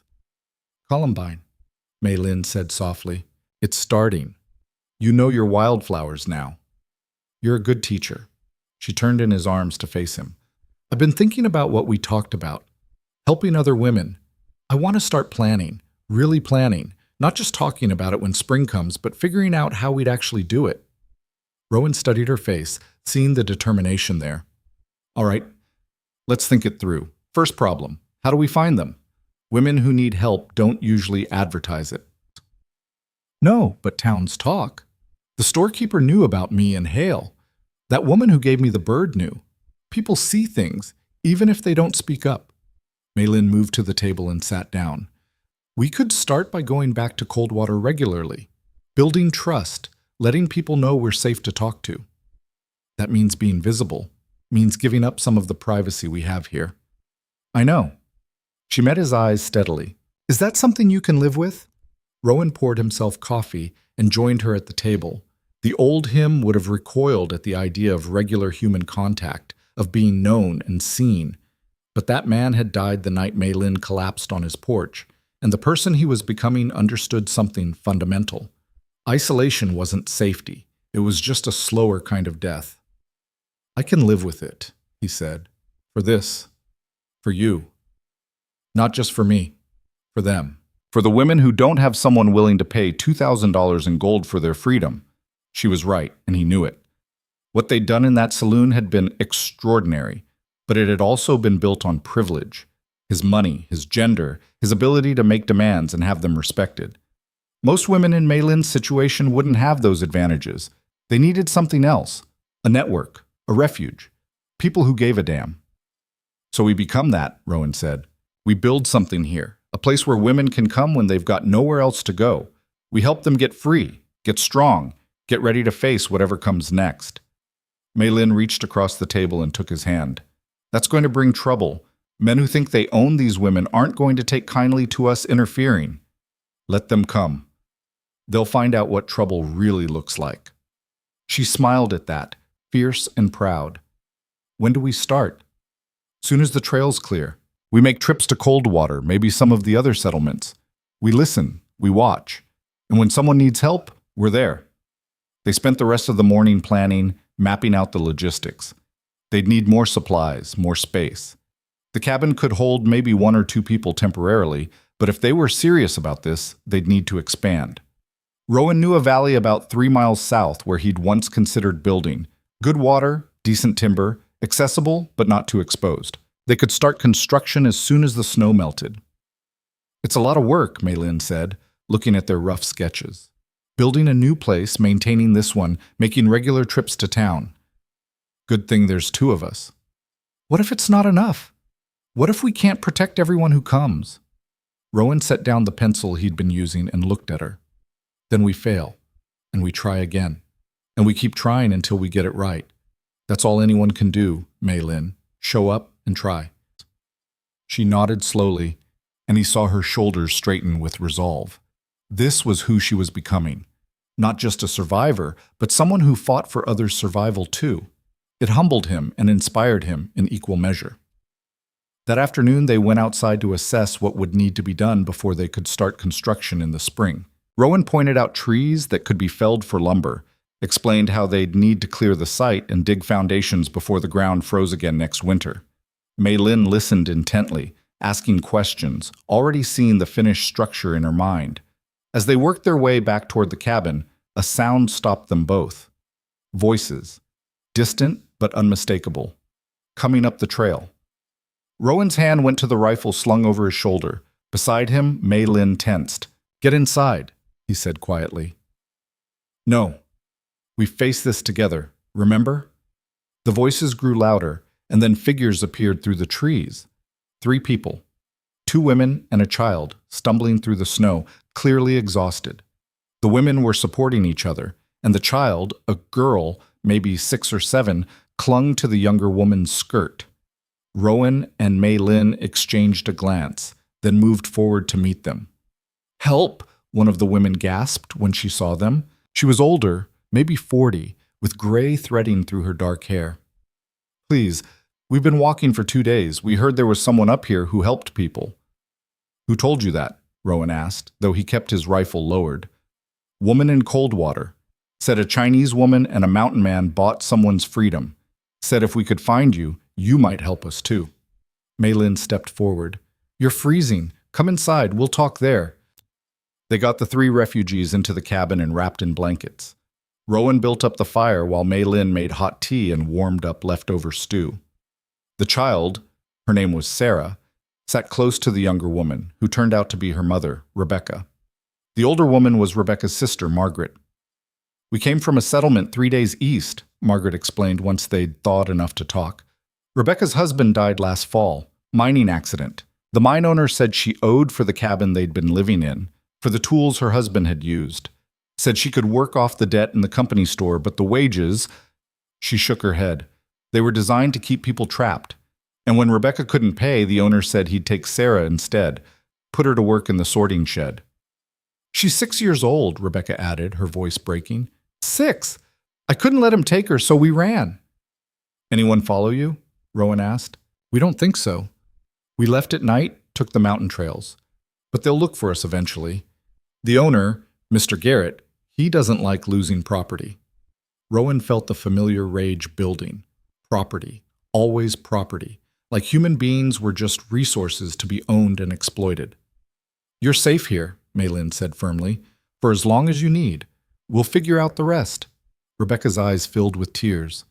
We can't pay you. We have nothing. We're not asking for payment. Maylin knelt beside her. We're asking you to rest, to heal, and when you're ready, we'll help you figure out what comes next. They stayed up late that night, learning the women's stories, their skills, their hopes. Margaret had been a seamstress before her husband died. Rebecca could read and write, unusual for a miner's wife. Sarah was shy but bright, her eyes taking in everything.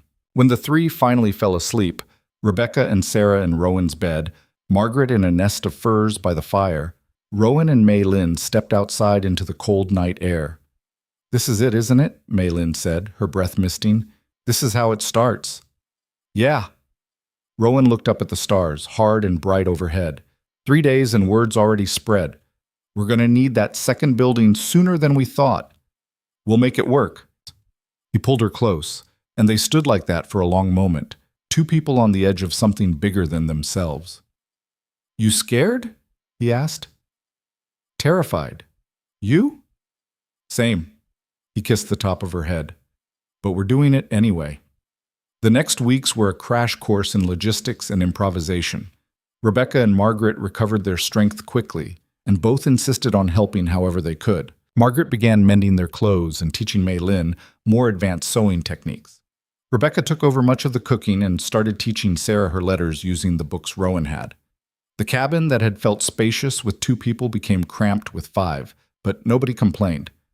There was something profound about the way they all worked together, each contributing what they could, creating a small community built on mutual support rather than obligation. Rowan and Margaret made a trip down to Coldwater for more supplies, and when they returned, Margaret reported that the town was buzzing with rumors.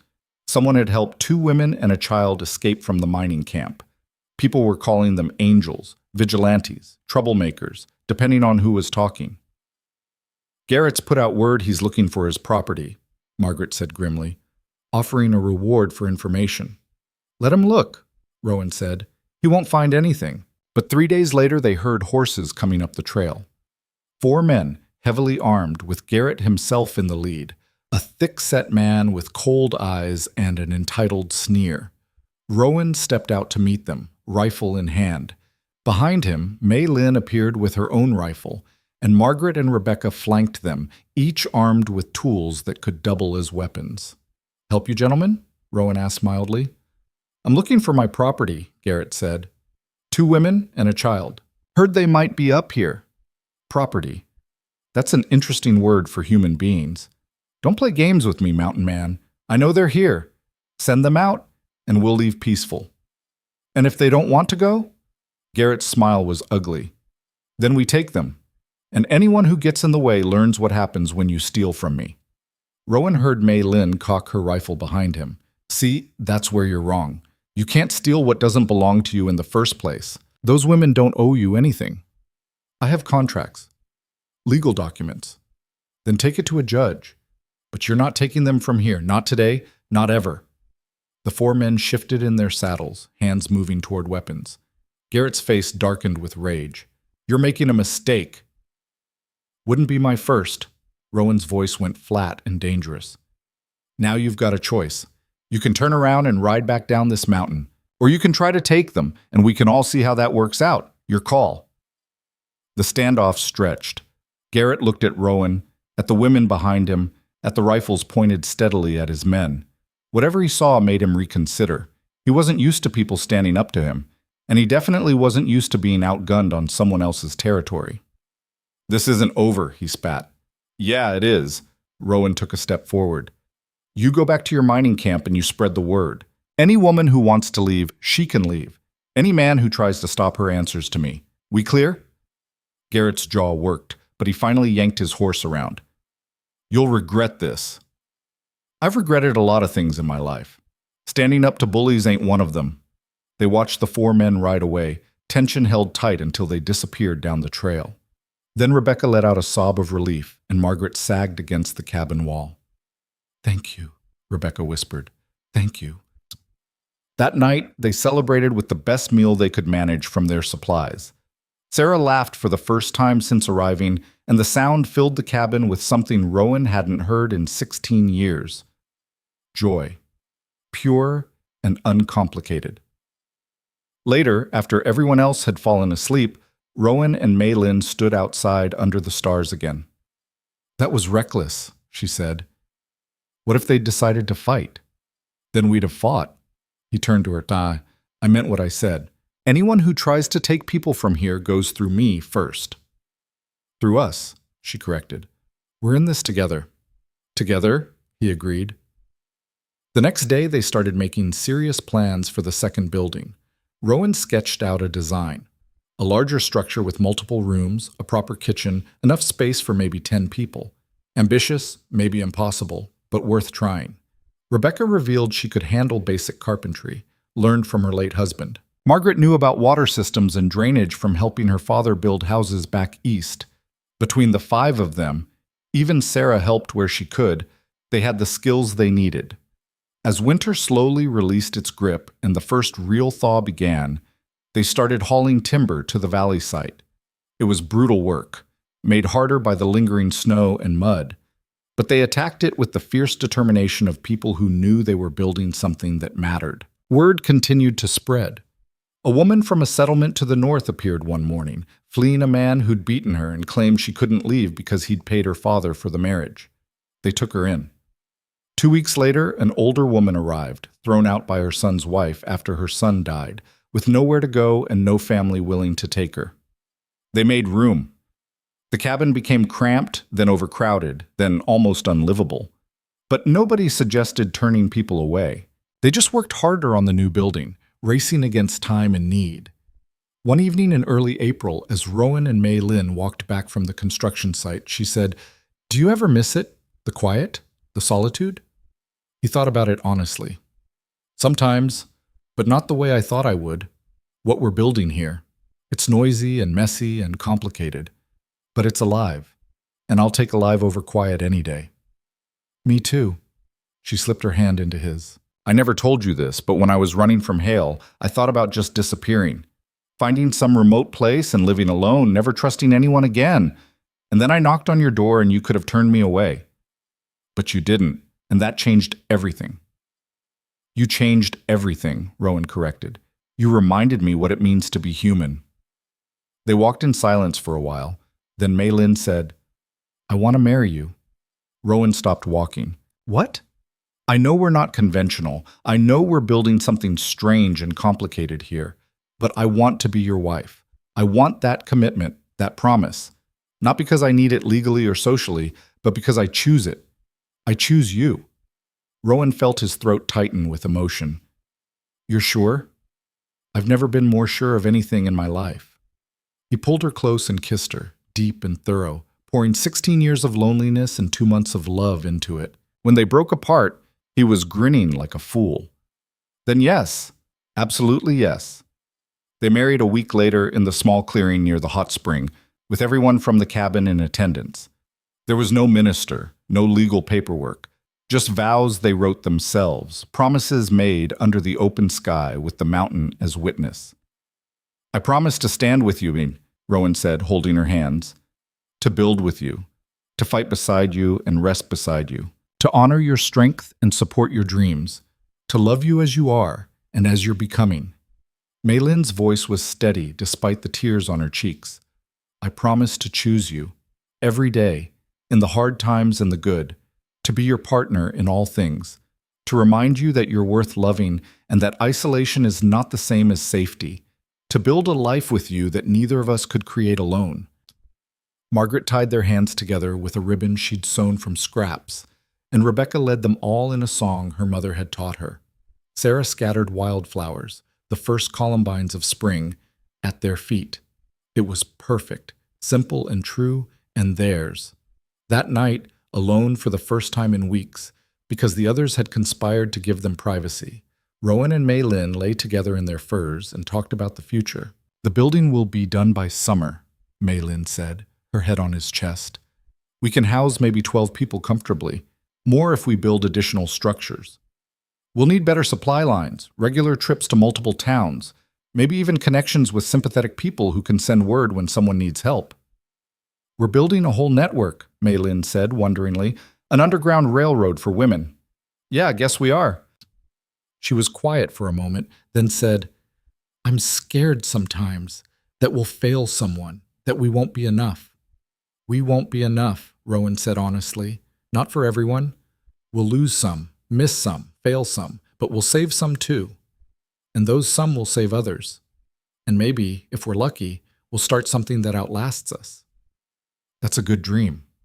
"It's our dream, yours and mine." Spring advanced into summer, and with it came transformation. The new building took shape, larger and sturdier than Rowan had imagined. The women who'd found refuge with them worked alongside him, learning construction and self-reliance in equal measure. Rebecca proved to have a gift for organization, turning chaos into systems. Margaret's sewing skills provided income when she started taking commissions from Coldwater. Sarah thrived, growing stronger and more confident every day.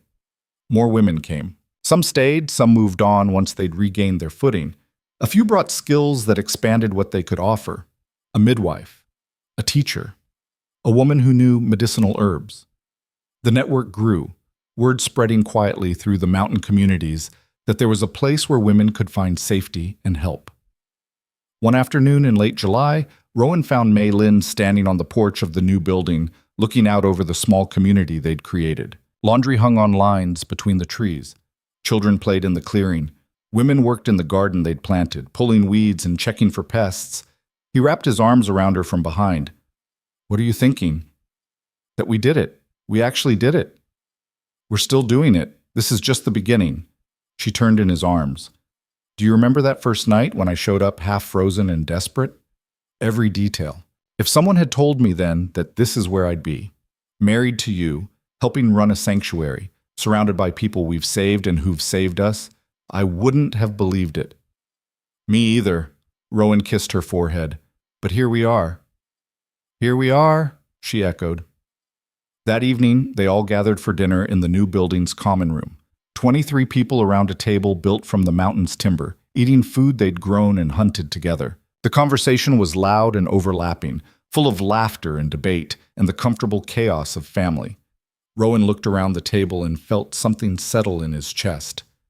Peace, belonging, purpose. All the things he'd thought he'd lost when Emma died returned to him in a form he never could have predicted. Mei Lin caught his eye and smiled, and in that smile he saw everything. Their journey from strangers to partners to husband and wife. The life they'd built from nothing but courage and stubbornness and love. After dinner, as the others cleaned up or settled into evening routines, Rowan and Mei Lin walked back to their cabin. They'd kept it as their private space, a refuge within the larger refuge. Inside, Rowan built up the fire while Mei Lin made tea. They sat together in the furs, her body tucked against his, watching the flames dance. "Thank you," she said quietly. "For what?" "For opening your door, for not turning me away, for choosing to live again. Thank you for knocking, for being brave enough to hope someone would answer." She tilted her head up and kissed him, soft and sweet. When they pulled apart, she said, "What do you think comes next? For us?" Rowan considered the question. A year ago, he couldn't have imagined a next. Now, the possibilities felt endless. "More of this," he said. "Growing what we've started, helping more people, maybe teaching others to do the same in their communities, building something that lasts." "Children?" Mei Lin asked tentatively. The question caught him off guard, but as he thought about it, warmth spread through his chest. "Yeah, maybe, if that's something you want." I do, someday. Not yet. There's too much work to do. But someday. Someday, he agreed. They fell silent, content just to be together. Outside, night settled over the mountain, deep and peaceful. Inside, the fire crackled, and two people who'd found each other in the darkest winter now faced an endless summer. In the morning, Rowan woke to find Mei Lin already up. She stood at the window, holding a cup of coffee, watching the sun rise over their small community. He crossed to stand beside her, and she handed him the second cup she'd prepared, 2 cups instead of 1, a simple change that meant everything. "Beautiful, isn't it?" she said, gesturing to the view. "It is."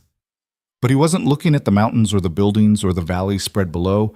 He was looking at her, at the woman who'd arrived broken and left him whole, who'd transformed his tomb into a home, who'd reminded him that courage wasn't the absence of fear, but the choice to move forward despite it. She turned and caught him staring. "What?" "Just thinking how lucky I am." "We," she corrected. "How lucky we are." "We," he agreed. They stood there as the sun climbed higher, painting everything in shades of gold. Below them, their community was waking, smoke rising from chimneys, voices calling morning greetings, the sounds of life and hope and possibility. Somewhere on a distant mountain, a man might still be living in isolation, convinced that safety meant solitude. But here, in this valley, Rowan Vance had learned a different truth. That connection was worth the risk. That love was stronger than fear. That freedom, once claimed, could be shared and multiplied and passed on like fire. And that sometimes the bravest thing you could do was open your door when someone knocked, even if you didn't know what would happen next, especially if you didn't know what would happen next. Because that uncertainty, that leap of faith, that choice to try, that was where life began. Not in the safe, dead certainty of isolation, but in the messy, beautiful chaos of human connection. Rowan set down his coffee cup and pulled Mei Lin close, and she came willingly, fitting against him like she'd always belonged there. "I love you," he said. "I love you too." And in the warm light of a new day, with a future stretching before them full of work and challenge and hope, two people who'd been lost found themselves exactly where they needed to be. Home. Together. Alive.